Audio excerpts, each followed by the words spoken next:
بسم اللہ الرحمن الرحیم۔ میں کل رات سے بھوکا تھا۔ میڈم کے ساتھ ساری رات باہر رہنے کی وجہ سے میں کچھ کھا پی بھی نہیں سکا تھا۔ ابھی گرما گرم ناشتہ دیکھ کر تو منہ میں پانی آ گیا۔ فوراً سے ہی ناشتہ کرنے لگا۔ ابھی چند نوالے ہی منہ میں ڈالے تھے کہ ایک ملازم میرے پاس آیا اور آ کر کہنے لگا، رفیق تمہیں میڈم اپنے پاس بلا رہی ہیں۔ خوش قسمتی کی بات تو یہ تھی کہ یہ بھی میری ہی طرح ایک پاکستانی تھا اور ہم دونوں ہی ایک دوسرے کی باتوں کو اچھے سے سمجھ سکتے تھے۔ ویسے بھی اس گھر کے باقی تمام ملازمین عربی زبان میں ہی بات کرتے تھے، مگر چونکہ اس ملازم کو تھوڑی بہت عربی آیا کرتی تھی اس لیے وہ مجھے بھی سکھا رہا تھا اور میں خود بھی ان کی زبان کو کچھ سمجھنے لگا تھا۔ میں نے برا سا منہ بنا کر اس ملازم کو دیکھا اور کہنے لگا کہ ابھی تھکا ہارا بیٹھا ہوں، ناشتہ تو کر لو، پھر میڈم کی بات بھی سن لیتا ہوں۔ مگر اس نے سختی سے کہا کہ میڈم تمہیں ابھی کے ابھی اپنے کمرے میں بلا رہی ہے، اگر تم نہ گئے تو تمہیں پتہ ہے نا کہ وہ کس قدر غصے کی تیز ہیں۔ اتنا سننا تھا کہ میں جھرجھری لے کر رہ گیا۔ میڈم کے غصے سے آخر کون واقف نہیں تھا؟ وہ جتنی مہربان تھی اس سے زیادہ ہی غسیل تھی۔ ایک بار ایک ملازم نے ان سے بیوی کی بیماری کا جھوٹ بول کر ان سے کچھ پیسے لے لیے، جبکہ اس نے بیوی کو شادی کا ایک مہنگا تحفہ دینا تھا۔ جب میڈم کو پتہ چلا تو غصے میں آ کر اسے نوکری سے ہی نکال دیا تھا۔ میں تو کم از کم اس وقت نوکری نہیں چھوڑ سکتا تھا۔ آخر کو پورے گھر کی ذمہ داری مجھ پر تھی۔ میں نے ایک ترستی ہوئی نظر ناشتے پر ڈالی اور پھر ہاتھ پونچھ کر اٹھ بیٹھا۔ ہمارے کوارٹر میڈم کے عالیشان محل جیسے گھر کے عقب میں واقع تھا۔ میں گھر میں داخل ہوا تو میڈم اپنے کمرے میں صوفے پر بیٹھی کچھ سوچ رہی تھی۔ میں دستخط دے کر میں کمرے میں داخل ہو گیا۔ میڈم نے میری موجودگی محسوس کی تو اٹھ کر کھڑی ہو گئی۔ میں نے ایک سرسری سی نگاہ میڈم کے چہرے پر ڈالی تھی۔ بلا شبہ وہ ایک عربی خاتون تھی اور بلا کی حسین اور پرکشش شخصیت کی مالک تھیں۔ ان کی عمر 30 سے 35 سال کے درمیان تھی، مگر وہ آج بھی کسی دوشیزہ سے کم نہیں لگا کرتی تھی۔ وہ بہت ہی خوبصورت تھیں، ہر وقت زیورات سے لیس رہا کرتی تھیں۔ اسے لگتا تھا کہ جیسے یہ قیمتی زیور ان کی خوبصورتی میں مزید 4 چاند لگانے کے لیے ہی بنائے گئے ہوں۔ ایک ہی نظر میں ان کا جائزہ لینے کے بعد میں نے ادب سے سر جھکا کر میڈم کو سلام پیش کیا۔ انہوں نے میرے سلام کا جواب دیا اور پھر کہنے لگی، رفیق تمہاری بیوی پاکستان میں کیا کام کرتی ہے؟ میڈم کے منہ سے یہ سنا تو میں چونک کر ان کی جانب دیکھنے لگا، بھلا وہ میری بیوی کے بارے میں کیوں پوچھ رہی تھی؟ میں نے میڈم کی جانب ایک نظر اٹھا کر دیکھی اور پھر فوراً بولا کہ میڈم جی وہ ایک گھریلو پردہ دار خاتون ہے، گھر میں رہ کر گھر کے کام کاج میں میری ماں کا ہاتھ بٹاتی ہے۔ میڈم نے جب یہ سنا تو کچھ سوچتے ہوئے کہنے لگی کہ تم اپنی بیوی کو یہاں بلا لو۔ میں نے میڈم کی بات سنی تو میرے ہوش اڑ گئے کہ میں تو سوچ میں پڑ گیا کہ میڈم نے یہی کہا ہے یا کچھ اور۔ میں نے میڈم کو کہا کہ وہ تو کبھی گھر سے باہر نہیں نکلی، بھلا یہاں آ کر کیا کرے گی؟ میڈم نے مجھ پر ایک سخت نظر ڈالتے ہوئے بات جاری رکھی، کہنے لگی، مجھے ایک گڈ میڈ کی ضرورت ہے۔ میں نے حیرانگی سے میڈم کی جانب دیکھا۔ ان کے پاس تو اتنے نوکر چاکر تھے، اور سعودی عرب میں کیا ملازموں کی کمی ہو گئی تھی جو وہ میری بیوی کو یہاں لانا چاہتی تھی؟ میں نے پہلی بار میڈم کی آنکھوں میں آنکھیں ڈال کر دیکھا اور ان سے کہنے لگا، میڈم جی میری بیوی بھلا آپ کی ملازمہ بن کر کام کیوں کرے گی؟ اسے یہاں پر لانے کا خرچہ، پھر اس کے رہنے کا خرچہ مجھے اپنی تنخواہ سے ہی پورے کرنا پڑے گا۔ میں آپ کو یہیں سے کوئی ملازم ڈھونڈ دیتا ہوں یا اپنا چھوٹا بھائی بلا دیتا ہوں۔ مگر میڈم نے ایک کرخت نظر مجھ پر ڈالی اور غصے سے میری جانب دیکھ کر کہنے لگی کہ شاید تم بھول چکے ہو کہ تم اس وقت کہاں کھڑے ہو اور کس سے بات کر رہے ہو، مگر تمہاری یاد دہانی کے لیے میں تمہیں یاد دلا دوں۔ تم اس وقت میرے محل میں کھڑے مجھ سے ہم کلام ہو رہے ہو۔ تم اس کمرے میں کھڑے ہو جہاں پر آج تک بڑے بڑے شیخ آنے سے کتراتے ہیں، جنہیں میں نے آج تک اپنے عالیشان گھر کے گیسٹ روم تک ہی محدود کر رکھا ہے، اور تم میرے ملازم ہو کر مجھ سے سوال کر رہے ہو کہ تم اپنی بیوی کو یہاں پر کیوں بلاؤ گے؟ میڈم کے منہ سے جب میں نے یہ سنا تو میرے کان کی لوئیں تک سرخ ہو چکی تھیں۔ میں شرمندگی سے سر جھکا کر میڈم سے معافی مانگنے لگا۔ بھلا میں کیسے اپنی اوقات بھول سکتا تھا؟ ہاں یہ بات بھی سچ تھی کہ سب ملازموں میں میڈم میری بہت زیادہ قدر کیا کرتی تھی۔ میں ان کا خاص ملازم تھا اور ان کے گھر کے ضروری کام کے ساتھ ساتھ ان کو کہیں بھی جانا ہو تو وہ مجھے ہی لے کر جایا کرتی تھی۔ میں ملازم ہونے کے ساتھ ساتھ ان کا ڈرائیور بھی تھا اور وہ مجھے ہر ماہ تنخواہ میں میری تنخواہ سے بڑھ کر پیسے بھی دیا کرتی تھی اور کہتی کہ تم بہت محنت کرتی ہو، اس سے بیوی کے لیے کچھ تحفے تحائف بھی خرید لینا، اور میں آج ان کی نیکی کا یہ صلہ دے رہا تھا۔ سچ ہی کہا تھا کسی نے کہ میں اپنی اوقات بھول چکا ہوں۔ میں نے فوراً میڈم کے آگے ہاتھ جوڑ دیے اور ان سے معافی مانگنے لگا کہ مجھ سے گستاخی ہو گئی، مجھے معاف کر دیں، ایسی غلطی نہیں ہوگی۔ میڈم نے ایک سخت نگاہ مجھ پر ڈالی اور پھر مجھ سے کہنے لگی کہ مجھے اپنے شوہر کی دیکھ بھال کے لیے ایک ملازمہ کی ضرورت ہے، تم اسے یہاں بلاؤ، میں اسے تمہارے ملک کے روپیوں کے مطابق 5 لاکھ روپے ماہانہ تنخواہ دوں گی، اور اگر اس نے کام اچھا کیا تو وقت کے ساتھ ساتھ اس کی یہ تنخواہ بڑھ جائے گی۔ میں نے جب یہ سنا تو میری آنکھوں میں پیسوں کی چمک ابھری۔ اتنے زیادہ پیسے تو میں ماہانہ 2 لاکھ سے کچھ اوپر ہی کما سکتا تھا۔ اگر میری بیوی بھی یہاں آ کر کام کرنے لگے تو ہم دونوں مل کر آرام سے 7 سے 8 لاکھ کما سکتے تھے۔ اتنا سوچنا تھا کہ میں خوش ہو گیا اور میڈم سے کہنے لگا کہ آپ بے فکر ہو جائیں، میں کل ہی اپنی بیوی کو یہاں بلاتا ہوں۔ ہم دونوں آپ کی نوکری کریں گے۔ میڈم کے چہرے پر ایک مسکراہٹ پھیلی تھی۔ میں فوراً بھاگ کر اپنے کوارٹر میں آیا۔ میری تو ساری بھوک ہی مٹ چکی تھی۔ سارا دھیان اپنی بیوی کی جانب تھا۔ میں نے فوراً اسے کال ملائی۔ وہ اس وقت دوپہر کا کھانا بنا رہی تھی۔ میری خوشی اس سے بھی چھپی نہ رہ سکی۔ مجھے خوش دیکھ کر وہ پوچھنے لگی، رفیق تم اس قدر خوش کیوں ہو؟ لگتا ہے آج میڈم سے تمہیں تنخواہ ملی ہے۔ مسکرا کر بولا کہ نہیں پگلی، تمہارے لیے خوشخبری ہے۔ تم کہتی تھی نا کہ تم یہاں آنا چاہتی ہو، عمرہ کرنا چاہتی ہو اور یہاں پر میرے ساتھ رہنا چاہتی ہو۔ میری بات سن کر پری تو خوشی سے پھولے نہیں سما رہی تھی اور کہنے لگی، ہاں میری تو یہی خواہش تھی کہ میں تمہارے ساتھ ڈھیر سارا وقت گزاروں۔ ہر بیوی کی یہ خواہش ہوتی ہے کہ وہ اپنے شوہر کے ساتھ وقت گزارے۔ آخر شادی کو صرف چند ماہ ہی گزرے تھے کہ تم سعودیہ چلے گئے۔ میں نے یہ خبر پری کو سنائی تو وہ خوشی سے جھوم اٹھی۔ کہنے لگی، وہ نوکری کرنے کے لیے تیار ہے۔ اس کے تمام تر معاملات میڈم نے ہی دیکھے تھے۔ اور پھر کچھ ہی دنوں بعد پری میرے پاس سعودی عرب چلی آئی۔ پری میرے پاس آ کر بے تحاشا خوش تھی اور اس کو میڈم کے پاس لے کر گیا تو میڈم نے اس کے چہرے پر ایک نظر دوڑائی اور مسکرا کر اسے سینے سے لگا لیا۔ میڈم دل کی بہت اچھی تھی، ورنہ نوکر کی بیوی کو کون سینے سے لگاتا تھا۔ میڈم میری بیوی کو دیکھ کر کہنے لگی، تمہاری بیوی تو بہت حسین ہے، بالکل ویسے ہی جیسے تم نے اپنے موبائل میں دکھائی تھی۔ میں خوشی سے شرما گیا تھا، جبکہ پری بھی اپنی تعریف سن کر شرم سے سر جھکا گئی۔ میں اپنی بیوی کو یاد کر کے بہت افسردہ ہوا کرتا تھا۔ میرا کچھ اخلاق بھی اچھا تھا۔ میڈم جلد ہی میرے ساتھ کچھ مانوس سی ہو گئی اور ایک روز مجھ سے کہنے لگی کہ اپنی بیوی کی تصویر تو دکھاؤ، کیسی ہے وہ جس کی خاطر تم اس قدر پریشان اور دکھی دل رہتے ہو۔ میری بیوی کو دیکھتے ہی میڈم کی آنکھیں حیرت سے پھیل چکی تھیں۔ وہ مسکرا کر کہنے لگی کہ ماشاءاللہ، تمہاری بیوی تو بالکل ایک پری جیسی ہے، بہت پیاری ہے۔ تم تو خوش قسمت ہو کہ تمہیں اتنی پیاری بیوی ملی۔ اس لیے میری میڈم نے میری بیوی کو دیکھ رکھا تھا۔ میڈم خود تو 30-35 سال کے قریب کی خاتون تھی، مگر ان کا شوہر 80 سالہ بوڑھا عربی تھا۔ مجھے یہ بات اکثر سوچنے پر مجبور کر دیتی۔ آج تو جب پری نے بھی میڈم کے شوہر کو دیکھا تو وہ پریشان سی ہو گئی۔ میرے پاس آ کر کہنے لگی، میڈم نے اس بوڑھے عربی میں دیکھا کیا جو اس سے شادی کر لی؟ یہ تو کہیں سے بھی میڈم کا میل نہیں کھاتا۔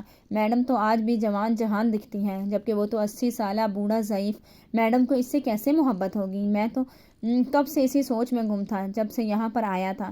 میڈم کے شوہر بستر پر لیٹے رہتے تھے اور ان کو فالج کا اٹیک ہوا تھا۔ وہ کوما کی کیفیت میں تھے، اس لیے چل پھر نہیں سکتے تھے۔ میڈم نے انہی کی دیکھ بھال کے لیے میری بیوی کو یہاں بلایا تھا۔ یہ بات میری سمجھ سے بھی باہر تھی کہ آخر میڈم نے اس بوڑھے سے محبت کیسے کر لی، کیونکہ میڈم اکثر کہا کرتی تھی کہ ان کی شیخ جبار سے پسند کی شادی ہے۔ خیر کچھ روز آرام سے گزرے تو میڈم ایک روز میرے پاس آئی۔ میں اور پری ایک دوسرے کے ساتھ بیٹھے میڈم کے باغ میں خوبصورت مناظر سے لطف اندوز ہو رہے تھے۔ میڈم ہمارے پیچھے آ کر کھڑی ہو گئی۔ میڈم کی موجودگی پا کر ہم دونوں ہڑبڑا کر سیدھے ہوئے۔ ہمیں تو یہ احساس ہی نہیں ہوا تھا کہ میڈم ہمارے پیچھے کھڑی ہے۔ میڈم ہمارے پاس آئی اور آ کر کہنے لگی، رفیق میرے کمرے میں آؤ، مجھے تم سے کچھ ضروری بات کرنی ہے۔ میری بیوی میرا چہرہ دیکھنے لگی اور منہ بسور کر میری جانب دیکھنے لگی۔ وہ جب سے یہاں آئی تھی ہم نے کچھ پل کے لیے بھی ایک دوسرے کے ساتھ وقت نہیں گزارا تھا۔ رات ہوتی تو اس قدر تھک جاتے کہ جلد ہی سو جایا کرتے تھے، اور آج جب تھوڑا بہت وقت ملا تو میڈم نے مجھے بلا لیا۔ میں پری کو اشارہ کرتا ہوا میڈم کے کمرے میں جانے لگا تو وہ بھی میرے ساتھ ہی چلنے لگی۔ میڈم نے اسے روکا کہ صرف رفیق کو اپنے کمرے میں آنے کا کہا ہے، اس کا یہی مطلب تھا کہ اس کی ضرورت نہیں ہے۔ میں چلتا چلتا میڈم کے کمرے میں آ گیا۔ میڈم نے مجھے اپنے پاس بلا کر کہا، رفیق مجھے کام کے سلسلے میں ریاض جانا ہے تو میں چاہتی ہوں کہ تم میرے ساتھ چلو۔ ریاض شہر یہاں سے 3 گھنٹے کی مسافت پر تھا، مگر اب تو رات ہو چکی تھی۔ میں نے میڈم سے سوال کرنا چاہا مگر پھر چپ ہو گیا۔ بھلا میں نوکر تھا اور نوکر کی کیا مجال جو میڈم سے سوال کرتا۔ میں نے میڈم کے حکم کی تعمیل کی اور گاڑی نکالنے لگا۔ میڈم سے جب میں نے پوچھا کہ میڈم ہم کتنی دیر ریاض میں رہیں گے تو میڈم کہنے لگی کہ ابھی کوئی علم نہیں، شاید چند ہفتے یا مہینے بھی لگ سکتے ہیں۔ میرے تو ہوش اڑ گئے تھے، جبکہ پری بھی میرے قریب ہی کھڑی تھی۔ جب اس نے یہ سنا تو گھبرا سی گئی، فوراً میرے پاس آ کر کہنے لگی کہ رفیق تمہارے بغیر میں یہاں پر اکیلی کیسے رہوں گی؟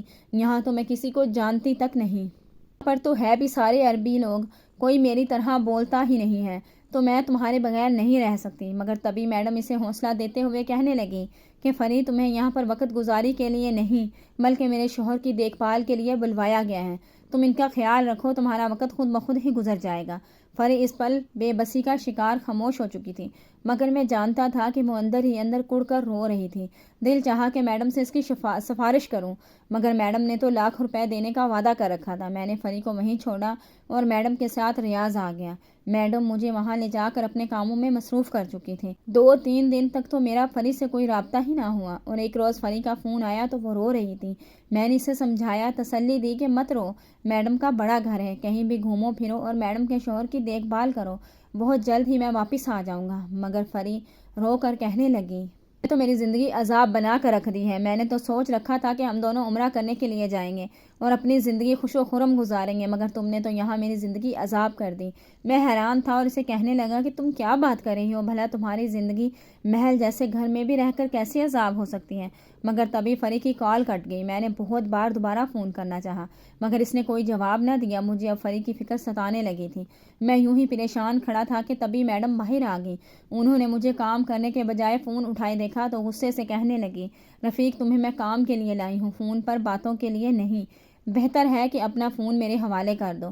میڈم کی یہ بات سنی تو میری ہوائیاں اڑ گئیں۔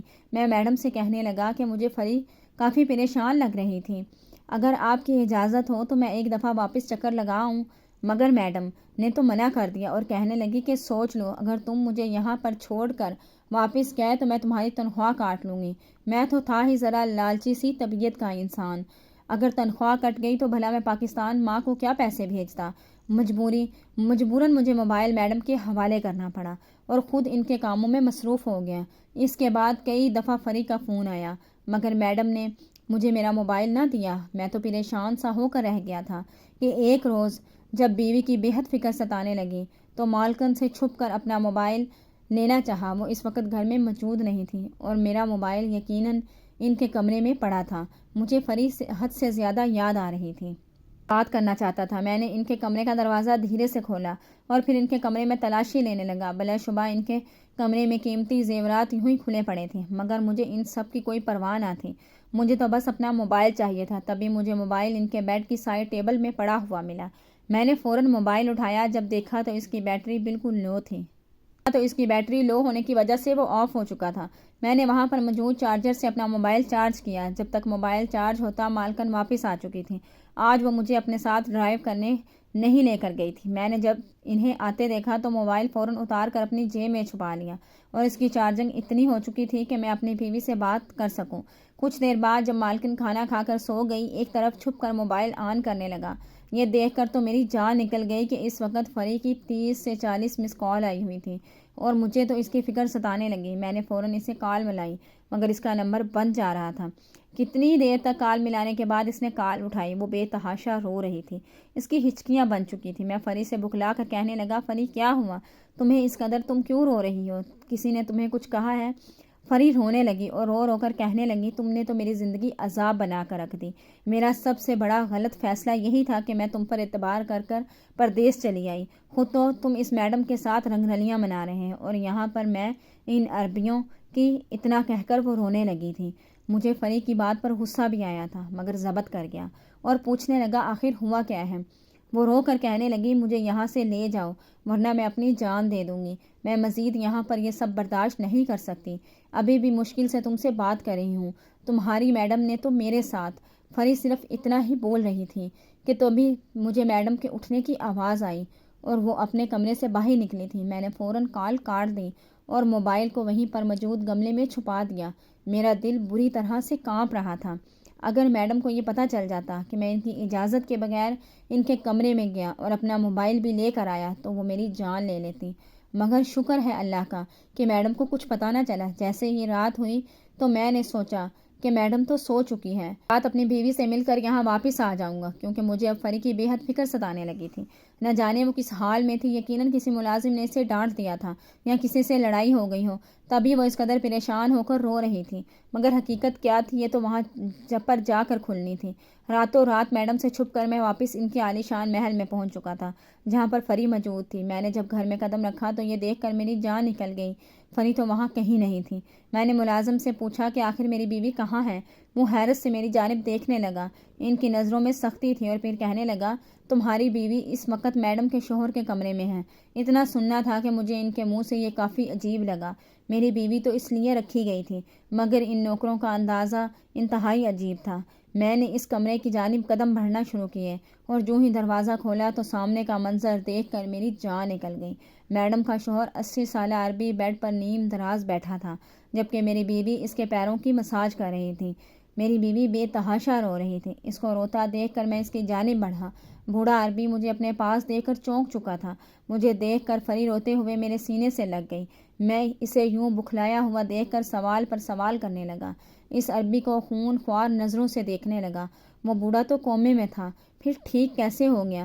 فری ہچکیاں باندھے جو کچھ مجھے بتانے لگی، وہ سن کر میرے پیروں کے نیچے سے زمین نکل گئی۔ یہاں سے بھیج کر میڈم نے کچھ امیر شیخوں کو یہاں بلا لیا تھا، جو بظاہر تو میڈم کے شوہر کی تیمارداری کرنے کے لیے آتے تھے، مگر در حقیقت وہ میری بیوی کو دیکھتے تھے۔